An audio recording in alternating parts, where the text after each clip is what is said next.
سر اصل میں سلیکٹڈ کی چھاپ جو ہے اس کے اندر آپ کے کچھ جملوں کا بھی رول ہے. جب وہ کہتے تھے امپائر کی انگلی اٹھنے والی ہے، اور اس کے بعد اب آپ کہتے ہیں کہ سول ملٹری ایک پیج کے اوپر ہے، پھر آپ کہتے ہیں کہ میں ان کے ساتھ لے کے چلتا ہوں، تو وہاں سے لگتا یہ ہے کہ کمپلیٹلی میں بیک آپ کر کو رہے ہیں. واضح کر دوں کہ میں اللہ کے سامنے حاضر ناظر کر کے ایک جسے خوف خدا اور اپنی آخرت کا سارا وقت سوچتا ہے، میں نے کبھی کہا نہیں کہ امپائر کی انگلی کھڑے ہونے مطلب فوج.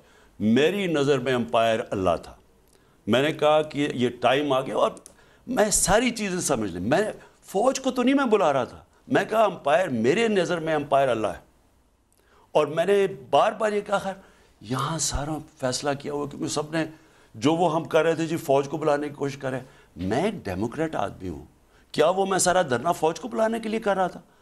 آپ کا مطلب یہ ہے کہ میں جنرل مشرف کی جب اس کی ڈکٹیٹرشپ تھی اس کے خلاف جیل میں گیا ہوں، اور اب میں فوج کو بلانے کی کوشش کر رہا جنرل شریف سے جب آپ ملنے گئے تھے، ہوں. جو آدمی 20 سال سٹرگل کرتا ہے وہ فوج کو بلانے کے لیے کرتا ہے. جنرل رحیل شریف سے جب آپ ملنے گئے تھے اس کے لیے آپ نے رابطہ کیا، جنرل رحیل نے کیا، یا نواز شریف نے کیا؟ ریالٹی کیا ہے اس کی؟ ریالٹی اس وقت یہ تھی کہ انہوں نے آ کے اپروچ کیا، انہوں نے نون لیگ نے جب نیگوسیشنز ہو رہی تھی، اور انہوں نے فیصلہ کیا کہ جی ہم بیٹھ کے تو ہم اس کے اندر کوئی وایا میڈیا نکالیں.